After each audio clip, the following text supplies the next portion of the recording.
El experimento del día de hoy vamos a hacer pan de masa madre, por lo que necesitaremos primero preparar nuestra masa madre. Esto se hace metiendo en un frasco cualquier harina, ya sea integral o blanca, y se pone un par de cucharadas de la harina, un chorrito de agua, y eso se va integrando poco a poco. En el frasco se limpia para saber si cuando hay actividad y se deja reposar 24 horas.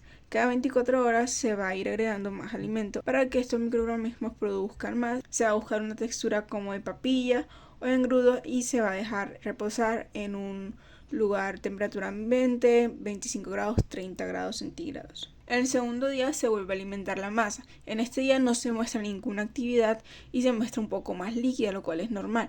Al tercer día se ve algo de actividad, hay pequeñas burbujitas. Esto explica que ya la levadura, donde estaba la harina en primer lugar, se encuentra con los lactobacilos, que cuando nosotros vamos agregando la harina, cortan el almidón.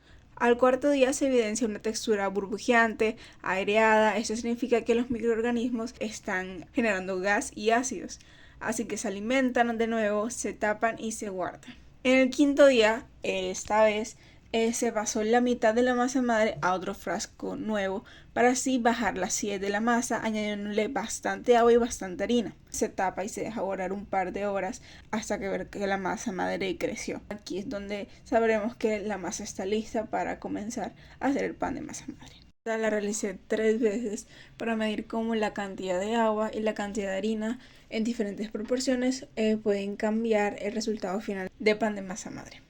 Entonces, para el primer pan utilicé 258 gramos de harina blanca, 29 gramos de harina integral, 57 gramos de masa madre y 201 gramos de agua. Todo esto se debe pesar y así para no estar tan inconsistentes con los volúmenes y las tazas, etc. A continuación se integran todos los ingredientes. Como todo microorganismo, cuando cambia de ambiente va a llegar un periodo de adaptación, pasando por el proceso de autólisis o automasado. Aquí las enzimas que tiene la harina, que son las proteínas que cortaban el almidón, seguirán cortándolo para darle alimento a la levadura hacia los lactobacilos. También la masa formará por sí misma la red de gluten y el agua en contacto con las proteínas irán formando el gluten para fabricar una malla tensada de gluten, que es lo que queremos.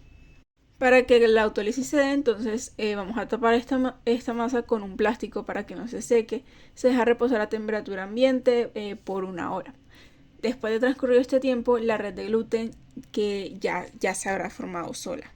Se agregan entonces aquí 5 gramos de sal y se empieza a amasar con una forma de gancho humano para ir generando esa malla de gluten aún más. Desde aquí se puede dar cuenta de que esta masa está bastante líquida debido a que la harina que yo tenía era muy floja, era muy liviana. Entonces, aunque la cantidad de agua era la necesaria, fue mucha agua para la harina. Entonces, ese fue el primer intento. Con el segundo intento lo que hice fue agregar la misma cantidad de agua a los 201 gramos y al contrario agregarle 50, 60 gramos más de harina.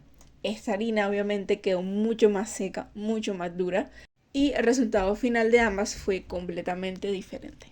En el tercer intento, al contrario, agregué la cantidad necesaria que dice la receta de harina, pero le eché menos cantidad de agua. Esto hizo que la masa quedara un poco más firme y no tan seca como la del segundo intento. También otro dato es que para los 2 primeros intentos se utilizó la misma masa madre, pero para el tercero se utilizó una diferente que tuvo más días de fermentación, igual de activa y mucho menos líquida. El siguiente paso es la fermentación en bloque o elevado, en el cual la masa se duplicará en el transcurso de 1 hora.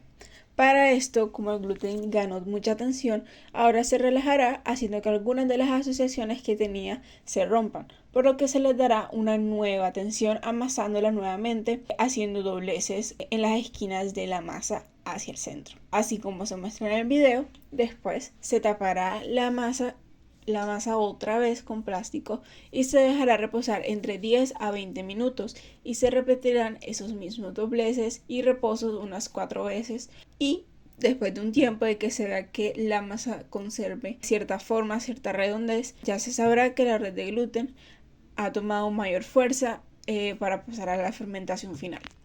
Antes de pasar a la fermentación final, se necesita pasar la masa a una canastita para que ésta mantenga la forma final que queremos darle.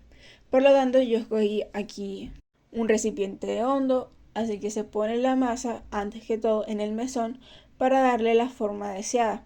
Se transfiere esto lentamente en la canastita con una toalla previamente enharinada con harina gruesa y se coloca boca abajo la masa para que así conserve la parte de arriba que queremos al final, conserve la forma. Durante este periodo la masa se seguirá relajando y desgasificando un poco, por lo que para que se recupere todo ese gas se necesitará un reposo de 24 horas, generando esa tensión y subiendo un volumen un 50 o 70%. Se vuelve a tapar de nuevo la masa con plástico y esta vez se mete a la nevera para así generar una mayor incomodidad a estos microorganismos, generando una fermentación incompleta donde los desechos producidos darán unos buenos aromas al pan. Al día siguiente se precalienta el horno a 250 grados centígrados, se sacan los panes de la nevera y se desmoldan dentro de una olla de hierro, bolsa de horno o un sustituyente. En este caso yo usé papel aluminio como reemplazo de estos. Primero, los panes ya deben estar cortados en la superficie y se meterán entonces estos panes los primeros 15 minutos en cocción.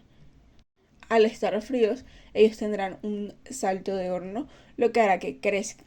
Además de que la bolsa térmica, o en este caso el papel aluminio, sellándolo muy bien completamente a la masa, es para que el pan absorba su mismo vapor y que la costra tarde en formarse, permitiendo que se expanda el pan en todas las posibilidades. Al sacarse después de los 15 minutos, la oreja cortada se abrirá gracias a que no se había formado esa costra rígida, pero internamente el dióxido de carbono se expandía y el almidón absorbía agua, es decir, que se cocinaba y se evaporaba esa misma agua.